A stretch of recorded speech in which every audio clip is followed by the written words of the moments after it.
Good afternoon. I am just very pleased to be here. Are we operating on both mics? I assume so. We got Jorge Paulo's. We want to make sure they can hear you. Great. I would just like to begin with the idea of being here that this is a wonderful chance to learn from a truly great teacher. Jorge Paulo, we all know him as a businessman.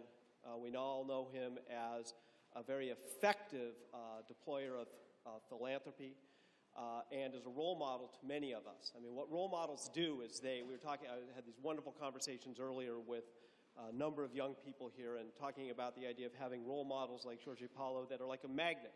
They sort of elevate us and lift us up. But I think that what a lot of people maybe haven't quite as experienced is the fact that in his deep core, Jorge Paulo is a teacher. And that explains as much as anything of what he's been able to do. So our task is to help that teacher come out for all of us. I have the privilege to be able to kind of guide the conversation, and we've been friends for now almost a quarter of a century. And so to some extent, it's a bit of a conversation between friends that we get to share with all of you. And the place where I'd like to begin is where the introduction began a little bit and kind of finding our way in life. Let me just see a show of hands. How many of you are well before the age of 30 and have some sort of angst about what it is you're going to do with yourself and your life? Okay, wonderful. We were there once too. And last night at dinner, I said to Jorge Paulo, you know, you're one of these people who kind of found your hedgehog early. We talk about this in Good to Great, the idea of knowing your hedgehog, what you're passionate about, what you're encoded for, and how you have an economic engine to pursue your BHAGs, your big, hairy, audacious goals. And Jorge Paulo corrected me. He said, actually, it took me a decade. My 20s were actually a time where I was really wandering and trying to figure it out, which I think is a great relief, because many of us think you have to have it figured out, but actually it was a decade. And so I'd like to begin, Jorge Paulo, with a question of maybe you could describe for folks what your sort of 20s were like and how long it took before things to click for you. Before I start, I want to mention that, you know, you think you're going to be interviewing me, but I think you actually have a lot to say, you know, and so I'm going to question you back at times, and I think, you know, I think that will be to the benefit of the audience, quite frankly. And Jim has been a mentor and a source of great learning, you know, for the last 25 years. Basically, all the work he has done in building firms for the long run had a tremendous influence in all our investments and all the things we do. So he is really a great teacher, and I think most of you, you know what I do and the things I believe in and like that. And so I think you'll benefit a lot from hearing from him what he thinks and how he thinks. So this is your opportunity, and I'll make sure that I ask him the right questions also. Okay. Okay. Well, the 20s, we're sort of, everybody sort of thinks that you have a very clear idea of where you're going to go and like that. I really didn't know. I graduated from Harvard when I was 20, so I was very young. And then I went to Europe and played tennis for a year and decided that wasn't what I wanted to do like that. Then I came back to Brazil and I joined a whole bunch of Ivy League guys from Princeton, Yale, Harvard, and like that, who were setting up a finance company. And at that point, I thought anybody who had been to the Harvard Business School was really a genius and was certain to be a success. We went broke in 3 years, entirely broke.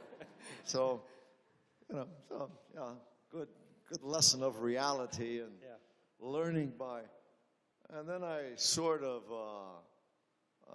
I never really wanted to work at a big company, so I stayed in small financial institutions, and eventually in 1971, I finally bought a brokerage house, and I was 31 by then, and the previous 10 years had sort of been going in one direction, the other direction, finding my way.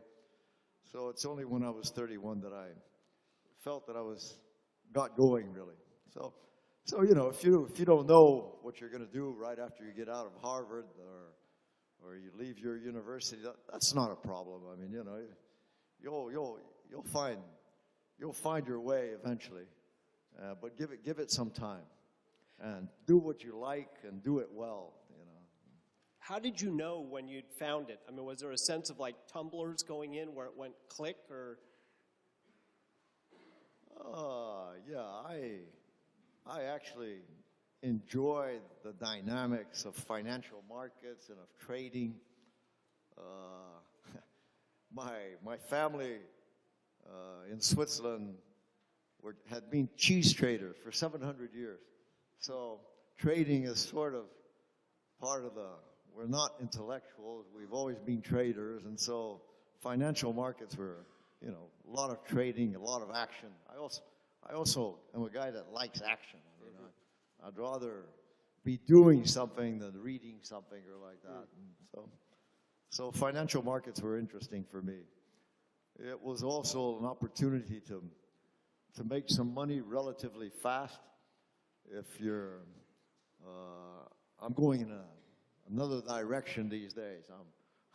I'm building for the long run and to make money for the long run. When you start off, you sort of have to make money faster, and so financial markets were interesting in that sense. You know, one of the, I think, common misconceptions of you is that you're kind of the recipe of the great success you have has been in being a financial genius. And I'm not saying you're not a financial genius, but but I think the recipe has been about something else than that. That really that wouldn't really be the explanation. So could you chat a little bit about when now you kind of look at the arc of what you've done and you've created, are the real key ingredients to that success as you see it? What's in the recipe? I'm definitely not a financial genius. My mathematics are really poor. And I hardly know how to multiply. And I'm only a financial genius at home because when I moved to Switzerland, my wife, who is Swiss, wanted me to act like a Swiss husband and fix the electricity at home and carry crates around and like that. So the way I found to get out of that, I said, I'm a financial genius. I can't be submitted to. So that's the only place. Although I still remember in 08, 09, I asked you, how are you, how's the financial crisis doing? And you said, I'm moving a lot more crates and furniture. Yeah. So well, anyway. So I think what I did best, and it was sort of a surprise to me, was really putting teams of people together, finding great people, incentivizing them, working together with them, giving them a chance to shine, enabling them, and I think that's the most important thing that I really did, and dreaming big together with them, and so that's what I've done well, and it's not something that I knew. I was basically a tennis player or a surfer, and those are individual sports. You play by yourself, you compete by yourself, like that, and all of a sudden I fell into this thing that I didn't have money, I didn't have a name, and so the thing I had to build on was really attracting the best possible team, and so I put a big effort into that, and so that's really been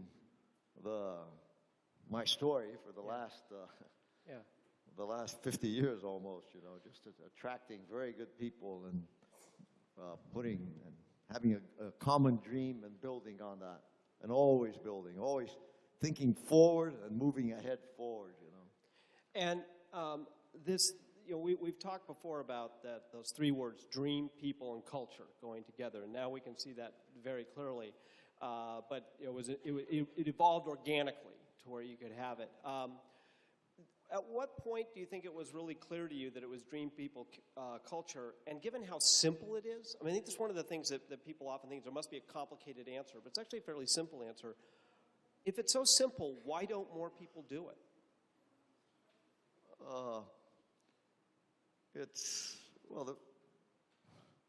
The dream part is easy. As I always say, dreaming big or dreaming small, it's the same effort, so you might as well dream big. So that's easy.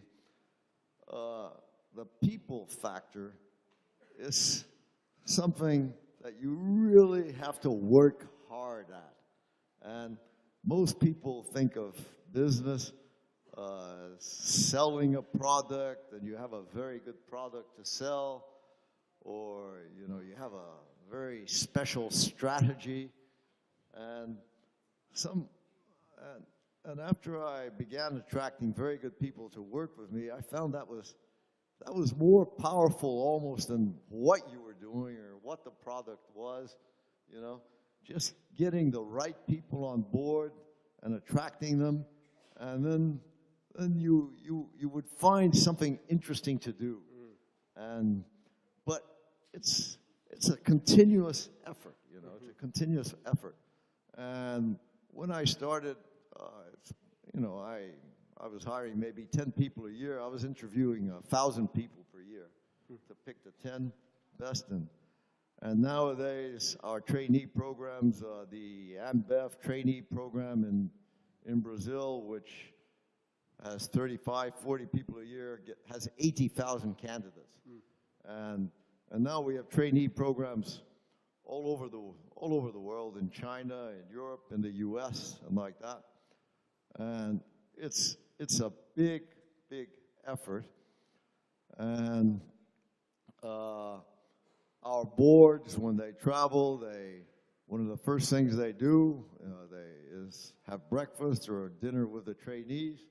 So trainees are really important for us.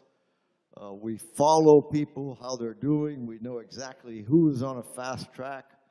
We follow how people are remunerated and try to make it attractive for them. So and we evaluate people. We evaluate people very closely every year.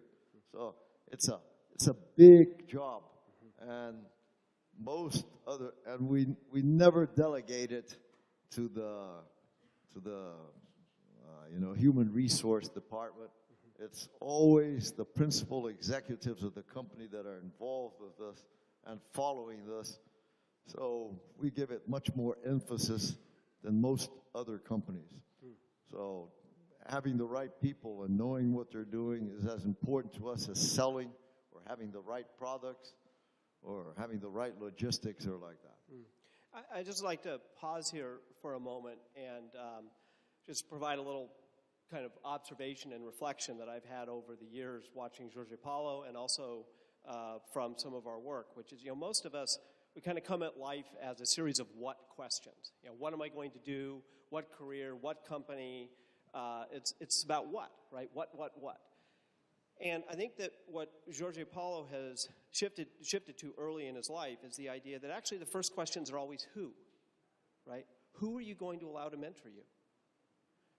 Who do you want to spend your time with? I mean, you can be doing a lot of what's with your life, but if you're not doing it with people you love doing it with, it's really hard to have a great life. But if you're doing a range of possible what's, but you got the right people, you can figure it out. And that notion that it's sort of first who, and then we'll figure out where to drive the bus, that is something that we see here. What's also interesting is, who would have ever thought that there are strategic synergies from investment banking to beer? Right? I mean, think about it, right?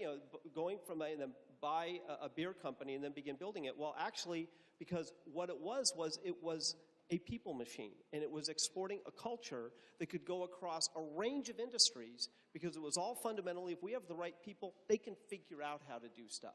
If we don't have the right people, it doesn't matter if we have the right strategy. And it also provides that sense of energy, because if you get great young people, let me just share one little story.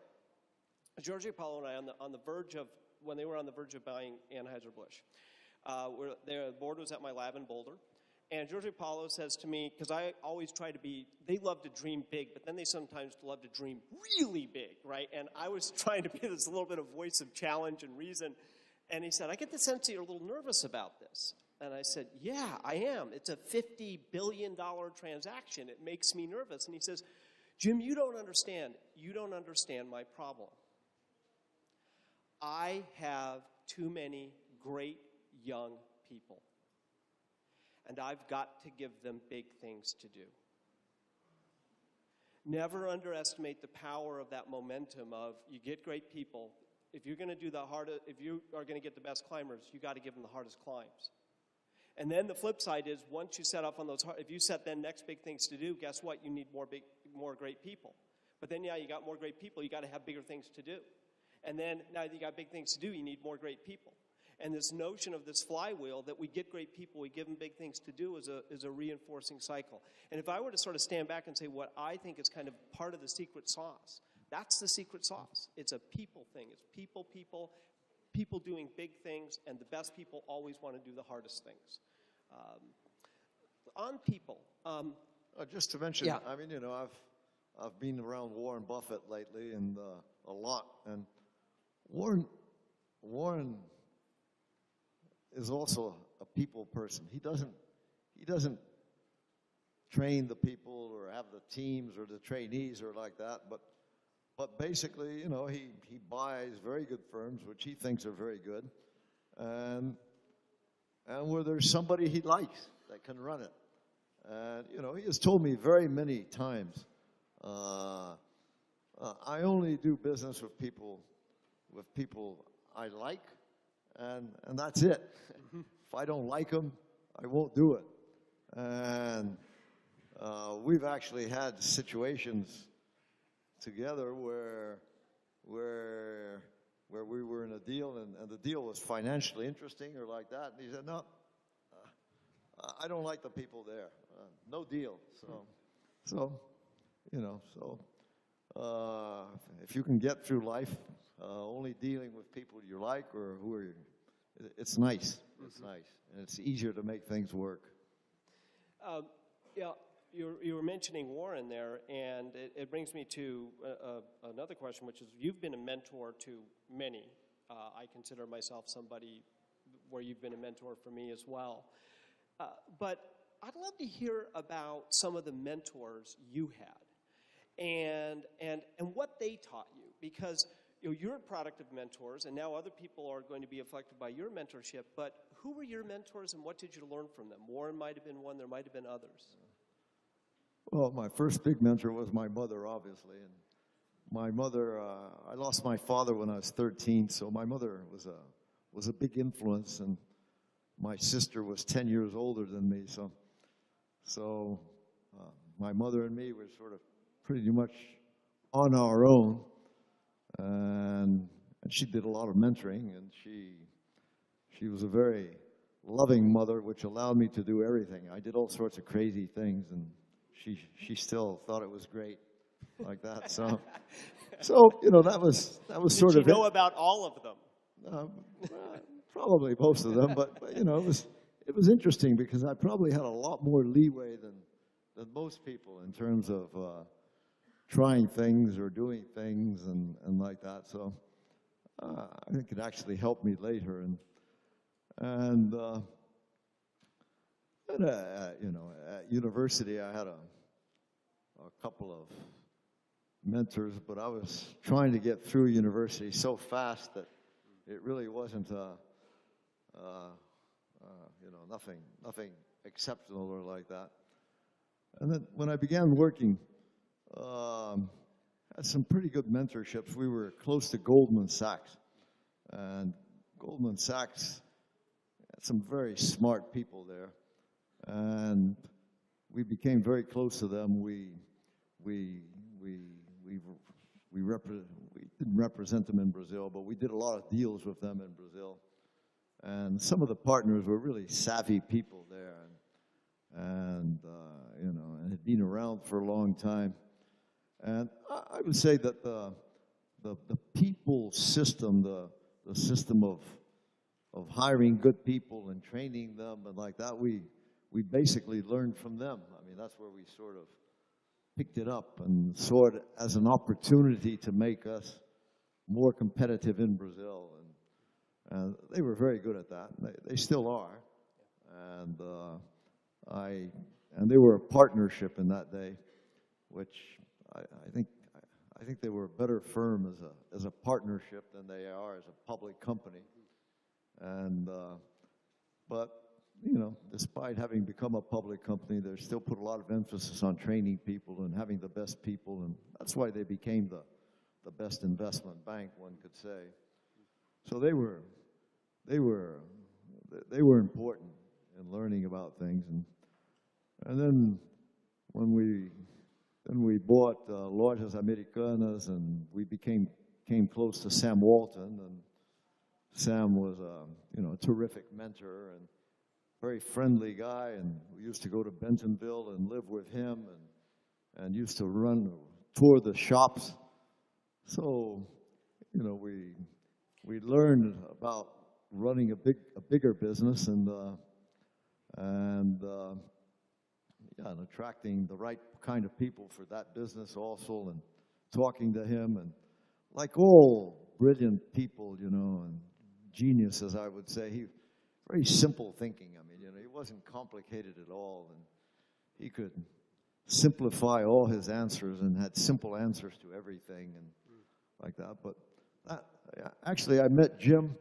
You might talk about that, Jim. I met Jim because of Sam Walton. Yes, it was because of Sam Walton. So it's funny how life, so we were talking earlier about people, right? And one of the things that we've learned in our work is that we were very interested in the question of what role do luck events play, right? Because life has got good luck and it's got bad luck.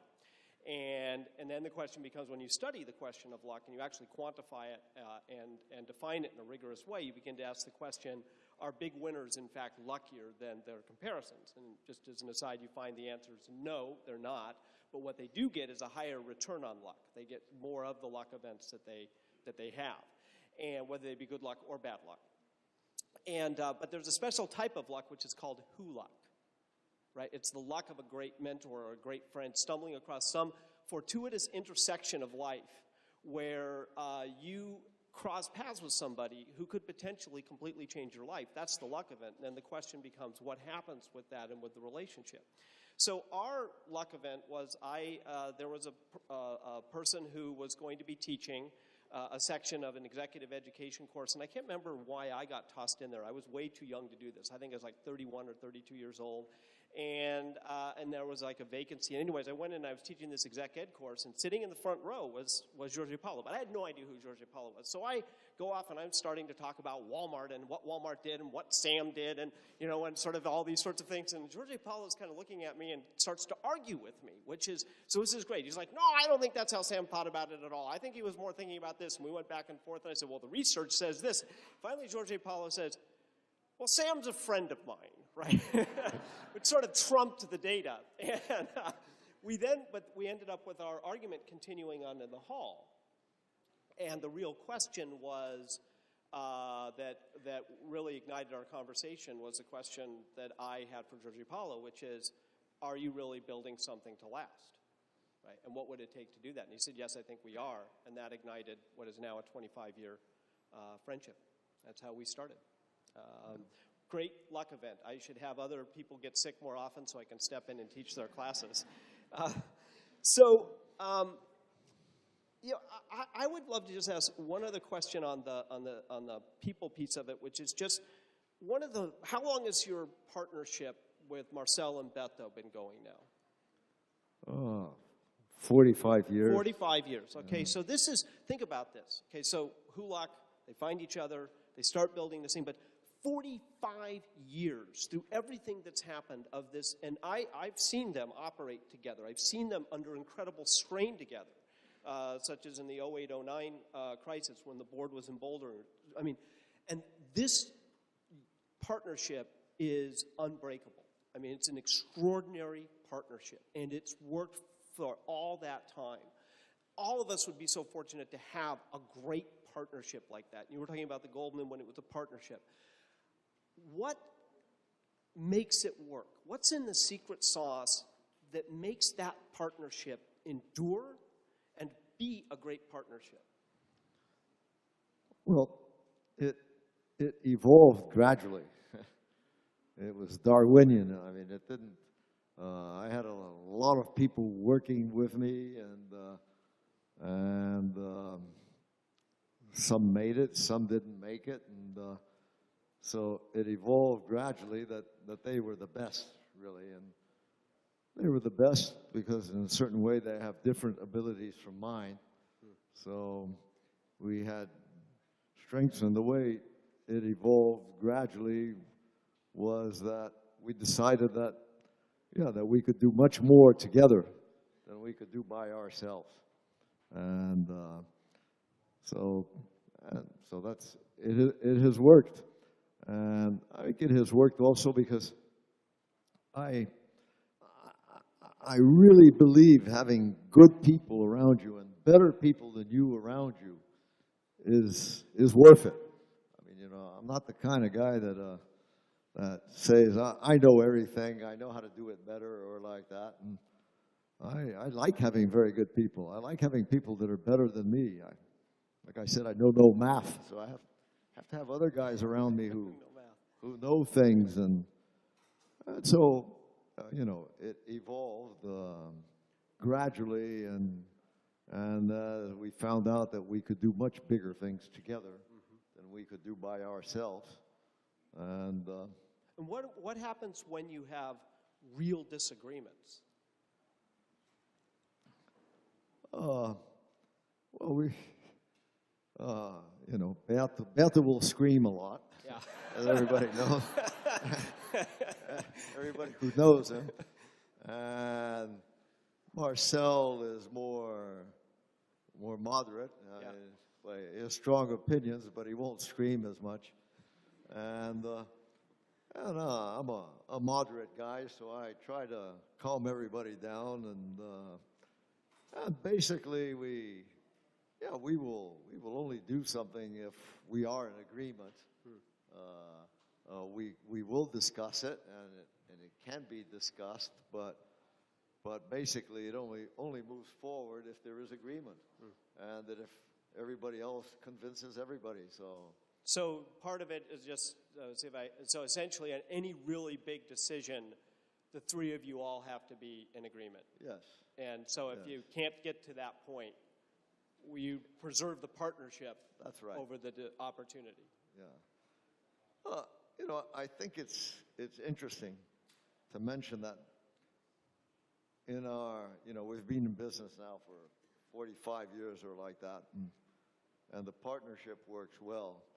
But we have had, over 100 partners in our business, partners in the financial partner in everything, and we have had partners in business, and we have joint ventures with a lot of people, and so we've had a lot of them, and we've never gone to court on anything.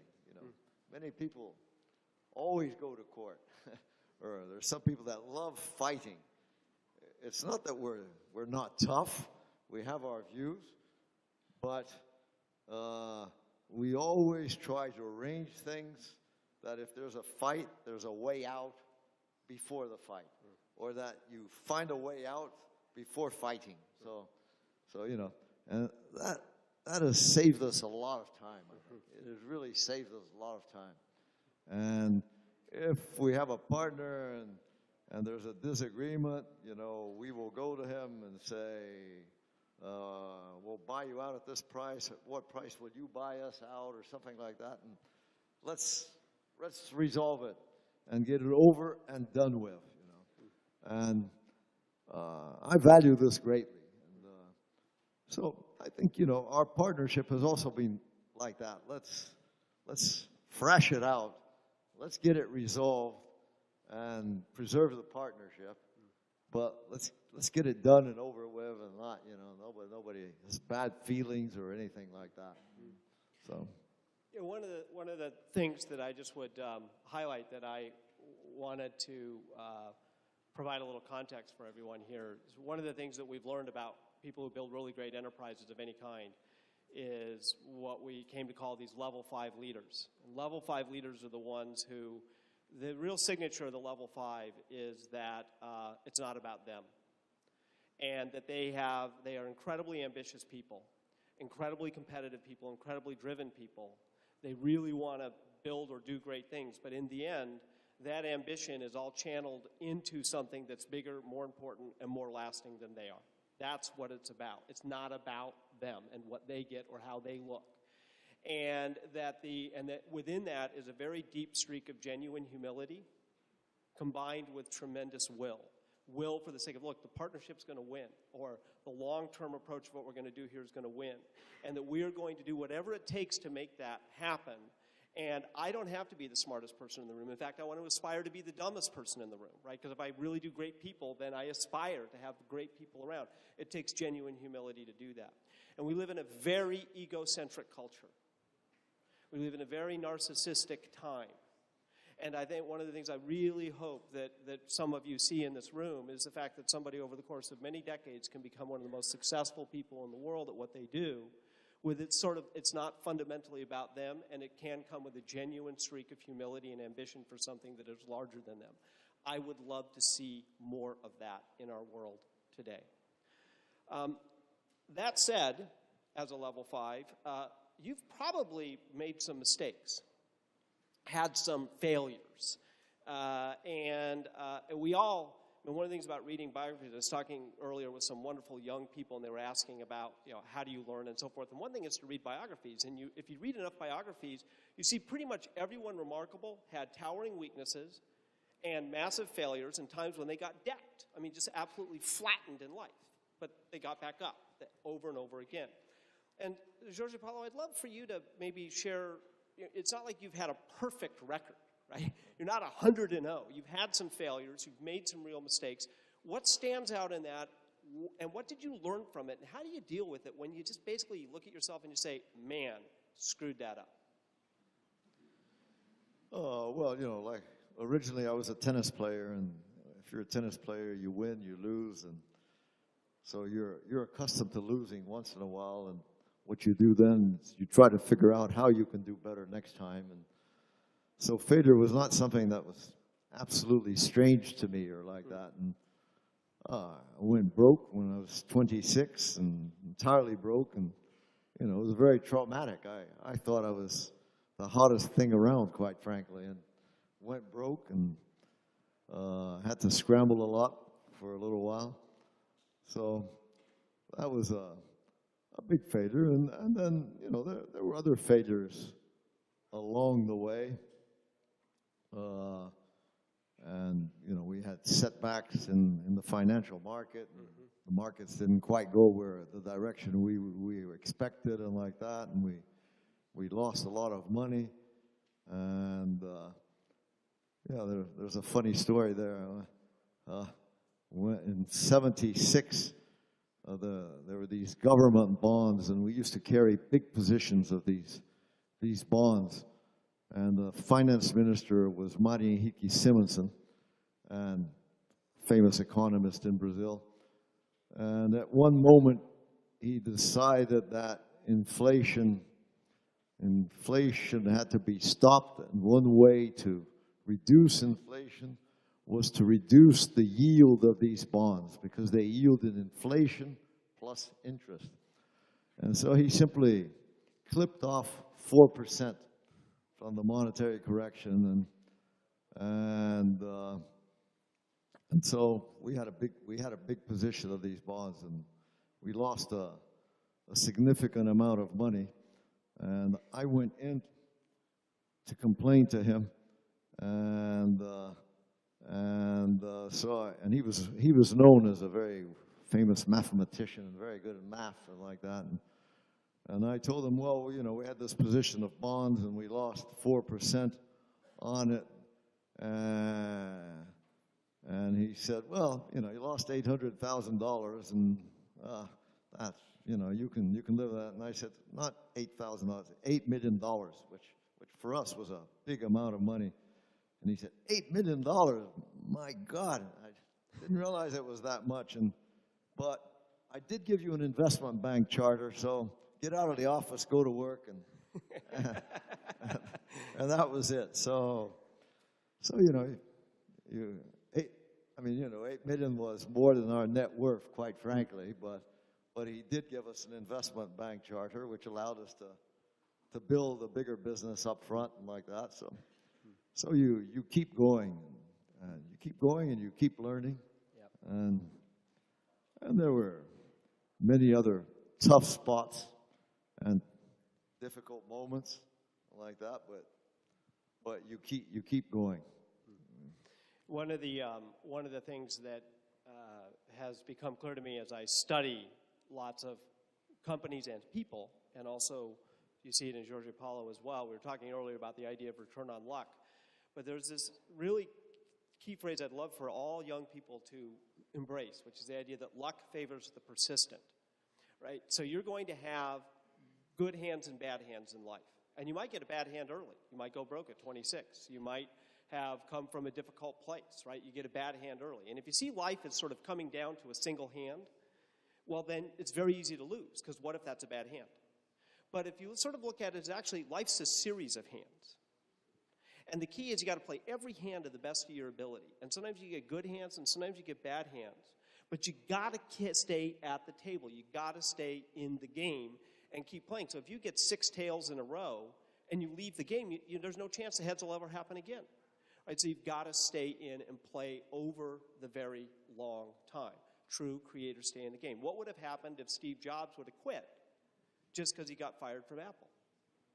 Right? Well, none of us would have iPhones. But luck favors the persistent.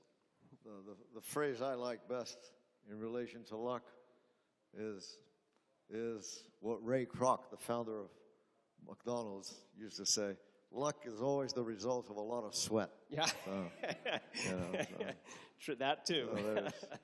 If you sweat a lot, you work, you try hard, and you're focused, it comes by at some moment, but it doesn't come by if you're not there in the spot, if you're not working hard and sweating.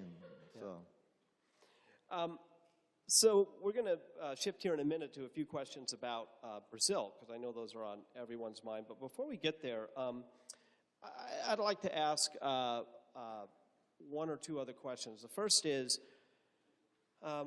if you could put yourself in a time machine and go back to when you were around the age of many of the people in this room. Well, we've been going 35. Yeah. We get 1 hour. Yeah, we're at 35 minutes. Yeah, I've been watching the clock, just to be clear. So just so everybody knows where we are, we started at 5. We're going to go to about 6. Is that good with everybody? Can we do that? Okay, great. I want to make sure we got time for this, for Jorge Paulo. So if I could put you in a time machine, speaking of time, and send you back to when you were 20, and I could give you 10 minutes or 5 minutes with yourself as a 20-year-old, and you're like, hi, I'm back from the future,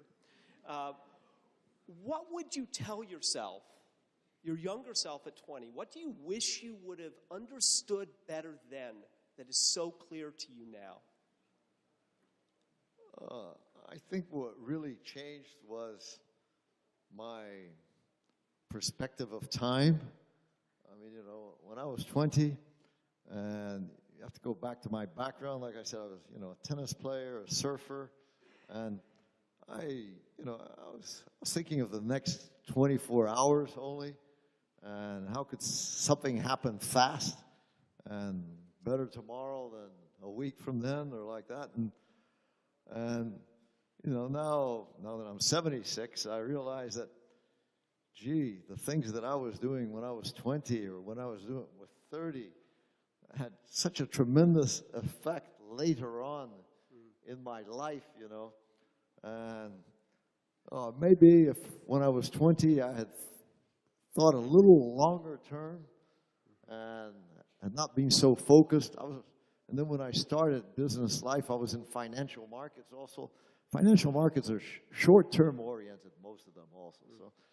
So, the fact that, so it took me a while to figure out that things take a long time to happen, and what you do when you're 20 is going to have a big effect when you're 35, and what you do when you're 30 is going to have a much even bigger effect when you're 50 and like that. So, I think my advice to myself would be, think longer term, and don't only think of what's going to happen in the very near future and like that. Never forget, most overnight success stories are at least 20 years in the making. Let's talk a little bit about Brazil. And one of the questions that some of the students put together was, I'd like you to imagine that 3G just acquired Brazil. And so you now have Brazil Inc. in your portfolio. What are the top 3 changes that 3G would make to improve Brazil now that it's part of your portfolio, along with ABI, Kraft, Heinz, etc.? Okay. Before I answer it, I'm gonna tell you a little story. I was on an advisory board of Daimler Chrysler, and another member of that advisory board was Lee Kuan Yew from Singapore, who created Singapore and built up Singapore and like that. So I often went to meetings with him, and I would make a point of sitting next to him because the guy was really something, and I think one of the most impressive people I've ever known, really. And Singapore proves it, and like that. So in one of the meetings, I said to him, you've done really well here in Singapore. Singapore has 6 million people, etc. And I come from a country with 200 million people, etc. Lots of problems and like that. So and you've done a pretty good job in Singapore. And do you think you could fix up Brazil also, something that's much bigger? And he said, sure, I could do it. It's all the same. I can manage anything. So I said, could you manage Daimler Chrysler also? Yeah, sure I could, So, well, I'm not quite as confident about as Lee Kuan Yew was about fixing Brazil. And, and I've really never been in politics, never been involved in politics. In fact, today I was in some of the sessions, and I sort of feel it's sad that I've never been involved. I really don't know much about it, don't know how it works. And 2 weeks ago, I visited the governor of Mato Grosso, and this guy has put together a team of young people, the best possible people, so he's on the right track. No appointees, are just people he knows and who are good at certain things, but he went over the problems that he has in managing the government and with all the public functionaries and things like that, and it's a daunting task. So I'm not sure. First, I don't know anything about politics. I've never been in politics like that.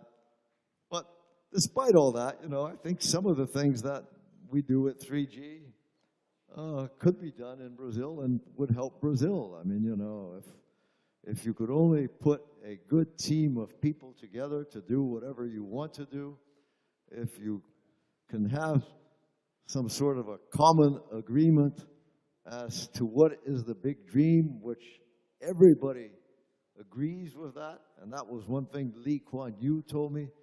I have Malays, Indians, Chinese here. They think differently, so I have to have something that they all believe in and that they all aspire to. And I have to, and that's what's going to make this work. And then, the other things we do, good people, have a big dream, have the right information also. If you get the right information, that helps. if you try to do things as efficiently as possible, that helps. And if you're willing to run some risks, and if I was running Brazil, I have no ambitions to run it, but I think the risk I would take, I would bring in a whole bunch of young people, young people, you people who are around here, and people who, and that's who could work together even though they might have different ideas. And, I think Brazil is not a leftist country. It's not to the right either. The only path is sort of along the center. And we do have to work on reducing inequality. Inequality is a real problem. I mean, you're never going to have enough stability if you have inequality. So you have to have more equality.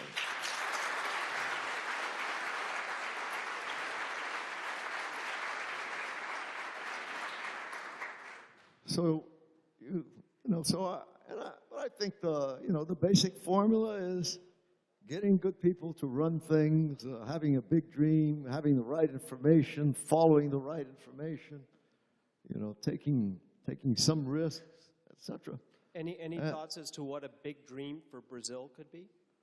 Well, I think the biggest dream for Brazil is basically reducing inequality, because I live in Switzerland now for diverse reasons, and I'd like to come back to Brazil, but I'm in Switzerland, and it's great to live in a society where there's a lot more equality, and there are rich people there, and there are some poor people, but basically it's very equal, and everybody has an equal chance. I mean, not everybody's the same, but everybody has an equal chance. They go to the same school, they go the same doctors, so they get to university if they're good. And so it's a much happier society if you have equality like that, which obviously doesn't mean I don't like entrepreneurs, and I don't think you can build a country without entrepreneurs either. That's what changed China when they unleashed the entrepreneurs. So you have to have entrepreneurs. You have to have people chasing things and building things. Well, you have to have more equality. Otherwise, it won't work. You've often said to me that the idea of, that whenever you and your partners have faced times of crisis and chaos, to view them as opportunities and to really grab them as opportunities. How could people in this room and in Brazil grab the current crisis as an opportunity? Well, I think there will be a lot of political reshuffling in the next 2 years, and I suspect some new faces are going to come up, newer people. There are young people here I know who are interested in politics or interested in going into government, something which I never had the chance because there was a military government when I was there. So I think there's going to be an opportunity in the next 2 years to latch on to newer faces, newer people in politics, and for them to play a role. So I think that will be an opportunity. There will be an opportunity for new ideas. Many of the people here, the advantage of this forum, the seminar, is a discussion of new ideas and how do you get together and how do you work these new ideas together without conflict and like that. So I think there will be a lot of opportunity. Any thoughts? I regret that I'm sort of too old and have never been in politics, but so I'm delegating that to the younger crowd to take advantage of. What would you say to them? Yeah, get out there and do it and fix Brazil and find a common road You know, if we're going to be quarreling, we're never going to get there. If we get together and we have groups of people who have different ideas but can talk together and be more pragmatic, like that, we can build a wonderful country, you know.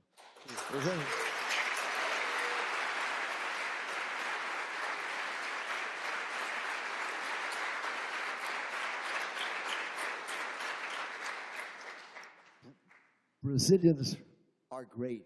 They have a wonderful capacity to get along with other people, with one another, like that. You know, that's an important trait when I look around the world and look at the Middle East, and everybody's killing each other, and everybody has a border problem and like that. You know, Brazil really doesn't have that. And so if we can only find a common direction and be a little bit more disciplined about it. We're really not very disciplined, and we're really not very pragmatic. And so I hope this younger group of people are going to get together and find a common ground and a common road and be more pragmatic. What is really important? What are the issues we have to resolve? How do we resolve them? And let's get them resolved and like that, you know. So that's what I'm hoping for. You have, when you think about young people and the role they can play and the tremendous impact that they can have. Last night at dinner, you told me that you started your scholarship program of bringing people to the U.S. and then they could cycle back through. It's kind of into the blood flow of Brazil 35 years ago. And without anybody really knowing about it, you just started doing it. How many people in this room are one way or another, right? Okay, so there are a number of you who are here as pieces of that. You've been doing this for years. Why did you start by investing in bringing people to get their education here and to go back? We'll talk about K-12 in a moment. The origins of that, that's the way you've chosen to contribute. Why that versus other things? Well, like I said, in business, I discovered that people were the really important thing. I also discovered that if you enable people and you give them a chance, they really flourish, you know. So I thought, you know, yeah, great, I'm here, I'm running the businesses are doing well, I'm contributing to Brazil in that sense, but maybe I can make a contribution to Brazil besides running our business efficiently and doing well. Maybe I can, you know, contribute more by creating more people who are going to not necessarily work with me, but are going to go out and do their own thing or set up their own business.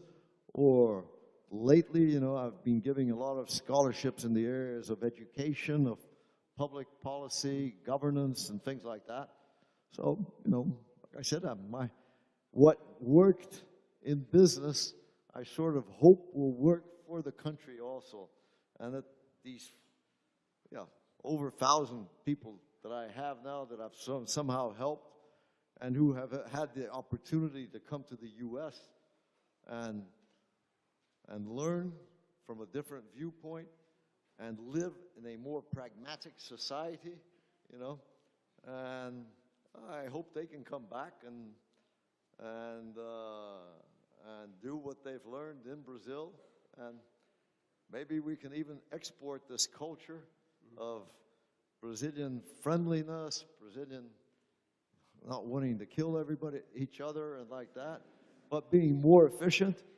Maybe we can export that over the coming centuries, like we've exported our business philosophy. You know, our business philosophy now travels in the U.S. and China and like that. So why can't Brazilian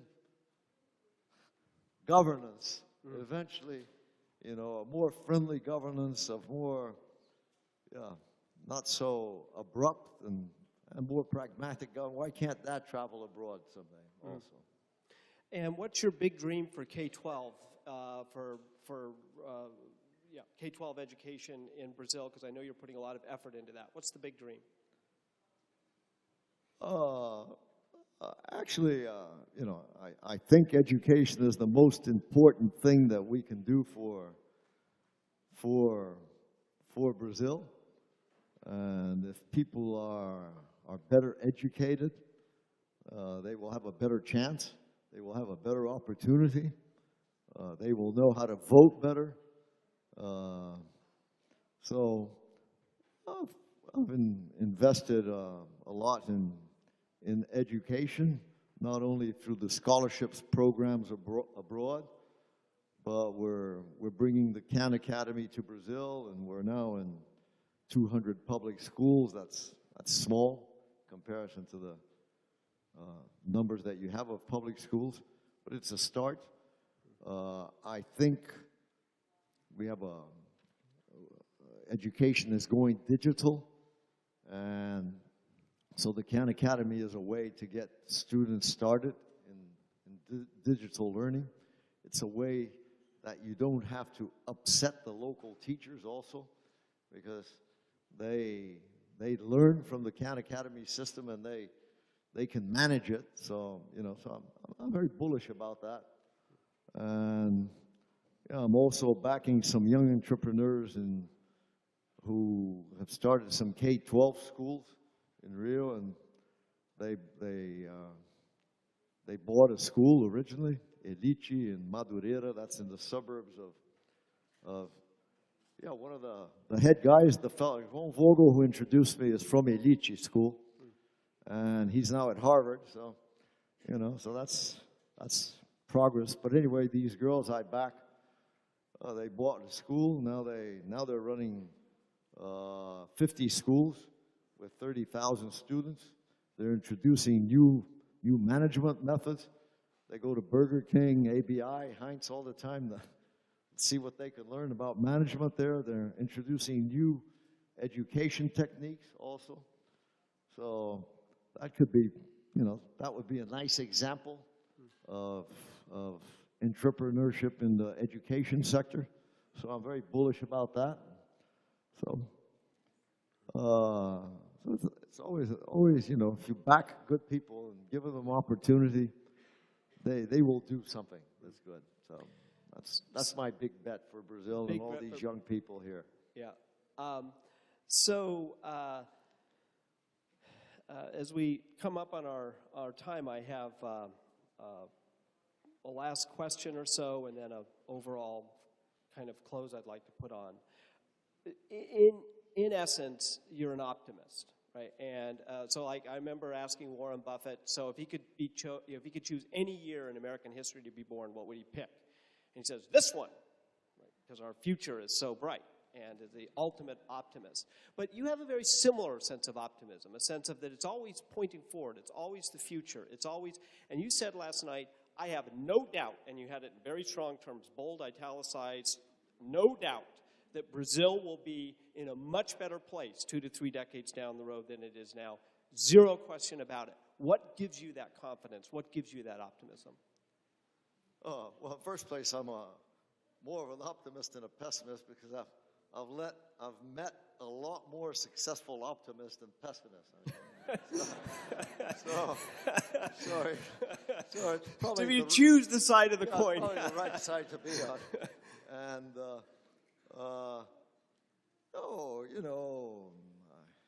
I graduated in 1960, and I went back to Brazil, and lots of inflation, in the hundreds of percent, and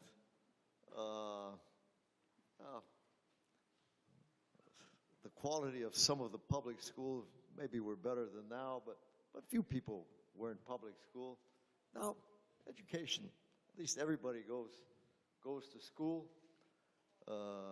There's the internet now. Brazil is becoming much more of a global player. They're learning. People are learning. I know people in the slums now who access the internet. I know schools in the slums that the guys want to learn English so that they can find out what's going on in the rest of the world, So, there's no way things are not going to improve, and people are going to learn how to be more pragmatic and how to pick better leaders and like that. because there's more information circulating and like that. So, and you know, I really think this younger crowd, which is coming up now, and some of these, even in government now, there's some younger governors that are good, some younger mayors, you know, and so these people are going to improve Brazil, no doubt. So it's going to be much better, much better. No doubt. Yeah.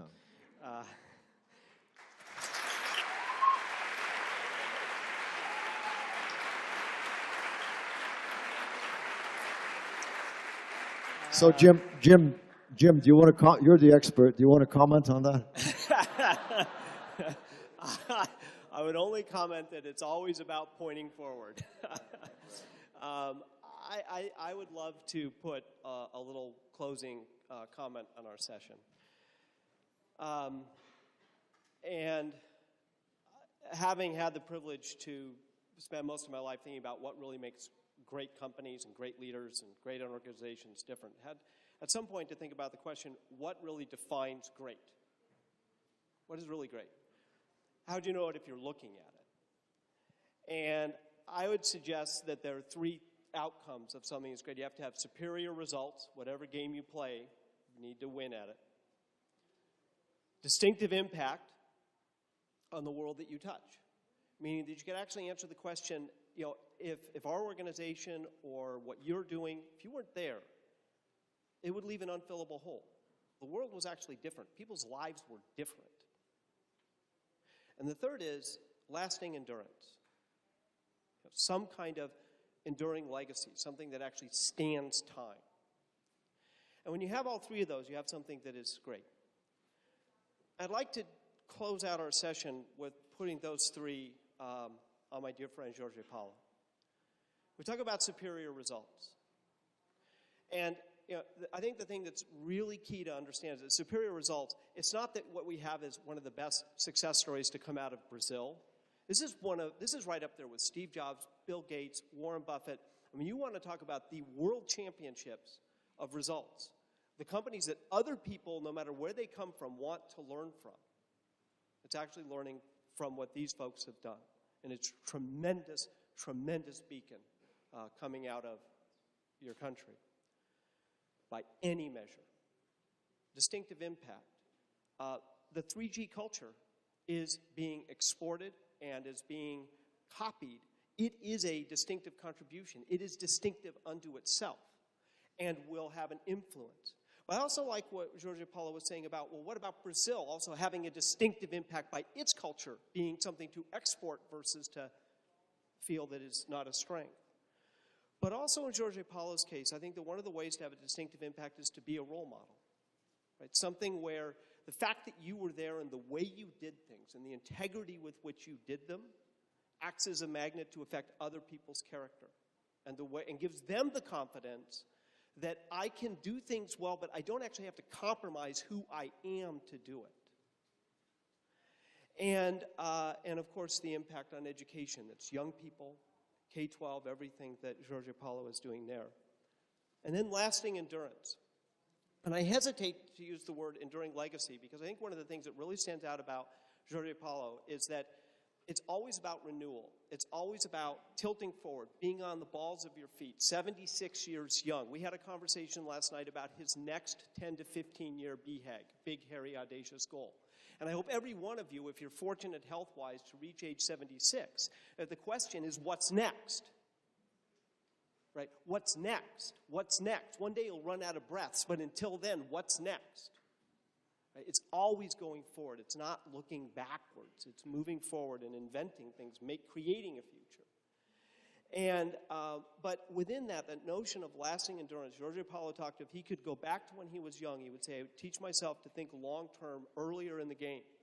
And when I met Jorge Paulo, he was already starting to think in terms of the antithesis of financial markets or quarterly earnings, right? Instead of managing for the quarter, it's managing for the quarter century. It's thinking in quarter century increments. That's a wonderful thing to do, building, building, building.